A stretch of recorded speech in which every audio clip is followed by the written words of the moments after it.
ನನಗೆ ಧ್ರುವಣ್ಣ ಅವ್ರು ಫೋನ್ ಮಾಡಿದಾಗ, ಧ್ರುವ ಸರ್ಜಾ. ಅವ್ರು ಫೋನ್ ಮಾಡಿದಾಗಲೇ ನನಗೆ ಒಂದು ಪಾಸಿಟಿವ್ ವೈಬ್ ಬಂದಿತ್ತು.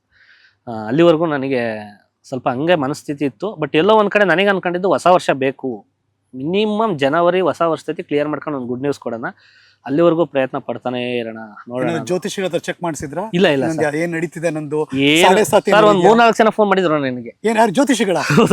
ಪಾಯಿಂಟ್ ಏನಂತ? 4-5 ಜನ ಫೋನ್ ಮಾಡಿದ್ರು, ನಿಮ್ದೇನೋ ಹಿಂಗ್ ನಡೀತಿದೆ, ಬನ್ನಿ ಇಲ್ಲಿ ಮಾತಾಡೋಣ, ಬನ್ನಿ ಇಲ್ಲಿ ಹಿಂಗ್ ಮಾತಾಡೋಣ ಅಂತ. ಆಚೆ ಬಂದ ತಕ್ಷಣ ಸುಮಾರು ಇನ್ಸ್ಟಾಗ್ರಾಮ್ ಅಲ್ಲಿ ಒಂದು 500-400 ಫಾಲೋವರ್ಸ್ ಎಲ್ಲ ಫೋನ್ ಮಾಡ್ಯಾರ. ಬನ್ನಿ ಮಾತಾಡೋಣ ಮನೋರೇ, ನಾನು ಇವ್ರಿಗೆ ಹಿಂಗ್ ಮಾಡಿದ್ದು, ದೊಡ್ಡ ಸ್ಟಾರಿಗೆ ನಾನೇ ಹೇಳಿದ್ದು, ಇವ್ರಿಗೆ ಹಿಂಗೆಲ್ಲ ಹೇಳಿದ್ದು ಅಂತ. ಬಟ್ ಅದ್ರಲ್ಲಿ ಎಲ್ಲಾರನ್ನೂ ನಾನು ತುಂಬಾ ನಂಬಿದ್ದು ಯಾರನ್ನ ಗೊತ್ತಾ? ಅರ್ಜುನ್ ಗುರುಜಿ ಅವರು, ಮೈಸೂರು, ಗೊತ್ತಿರ್ಬೇಕು.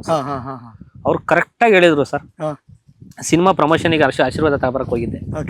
ಅವ್ರು ಹೇಳಿದ್ದು ಒಂದೇ, ಹಿಂಗ್ ಹಿಡ್ಕೊಂಡು ಸಿನಿಮಾ ತುಂಬಾ ದೊಡ್ಡ ಮಟ್ಟಕ್ಕೆ ಹೆಸರಾಗುತ್ತೆ, ದುಡ್ಡಾಗುತ್ತೆ ಅಲ್ವಾ ನನಗೆ ಗೊತ್ತಿಲ್ಲ. ಈ ಮುಂದಿನ ಸಿನಿಮಾ ಇದು ಕುಲದಲ್ಲಿ ಕಿಳಿಯೋದು ವಾರದ ಮುಂಚೆ ಕೇಸ್ ಆಗಿರ್ಲಿಲ್ಲ, ಅವ್ರ ಹತ್ರ ಆಶೀರ್ವಾದ ಬರಕ್ ಹೋಗಿದ್ದೆ ಮೈಸೂರಿಗೆ.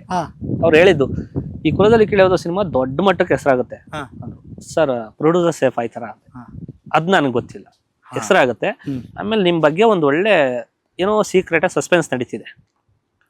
ಸ್ಟಾರ್ಟಿಂಗು ತುಂಬಾ ನೆಗೆಟಿವ್ ಆಗುತ್ತೆ, ಆಮೇಲೆ ತುಂಬಾ ಪಾಸಿಟಿವ್ ಆಗುತ್ತೆ ಹೇಳಿದ್ರ.